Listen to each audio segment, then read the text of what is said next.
Achieve کیا ہے اور باقی سب نے ایک نے بھی اچیو نہیں کیا، اور یہ سارے خسارے میں جا رہے ہیں. الحمدللہ یہ صوبہ اس وقت سرپلس ہے، ہمارے پاس سرپلس اماؤنٹ پڑی ہوئی ہے، ہمیں سرپلس صوبہ ہے، باقی سارے صوبے نیچے جا رہے ہیں.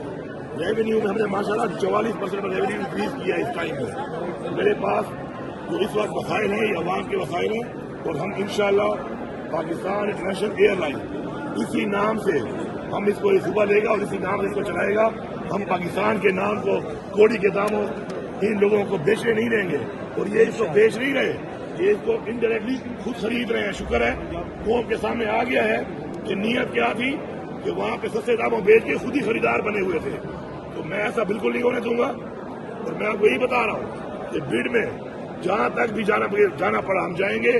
ہم اس کو اپنا سرکاری جو ہمارا پاکستان انٹرنیشنل ایئر لائن کو سرکاری ہی رکھیں گے، نام بھی یہی رکھیں گے، اور انشاءاللہ صوبے کی ساری عوام ساتھ ٹھہری ہے. مجھے میسج آ رہے ہیں میرے صوبے کے وسیع لوگوں کے کہ ہم چندہ ڈالیں گے، لیکن یہ ایئر لائن ان خبیصوں کو نہیں خریدنے دینی، ہم نہیں خریدنی ہے انشاءاللہ.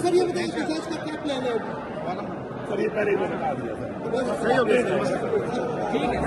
دیکھیے ایسا ہے کہ اس وقت جو نظام چل رہا ہے اس نظام میں مزید ملک کو نیچے لے جایا جا رہا ہے، قانونیت مزید بڑھتی جا رہی ہے، آئین کو بار بار توڑا جا رہا ہے. اس کے لیے اب ہم ایک فائنل ایک ایسا عمل بنا رہے ہیں جس میں ہم میٹنگ کر کے قرارداد پاس کریں گے عوام کو بلا کے، اور قرارداد پاس کرنے کے بعد آگے ہم نے ایک فائنل تلاش کرنی ہے فیصلہ کرنا ہے، اور اس کے لیے ہم قرارداد پہلے پاس کریں گے اور اس کے بعد انشاءاللہ اس میں بھی تاریخوں کا تعین کریں گے، اور پھر ہم نکلیں گے. اور اس دفعہ پورا پاکستان نکلے، ایک ہی دفعہ نکلے اور جان چھوڑاؤ یار.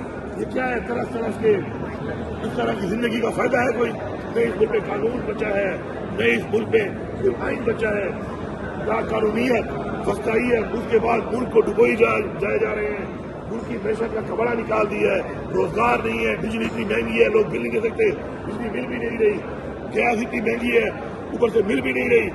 یہ وفاقی حکومت جو بیٹھی ہوئی ہے، جو ان کے ادارے ہیں سب کو بیچی جا رہے ہیں، اور وہاں پہ ایک بوجھ ڈالا ہوا ہے.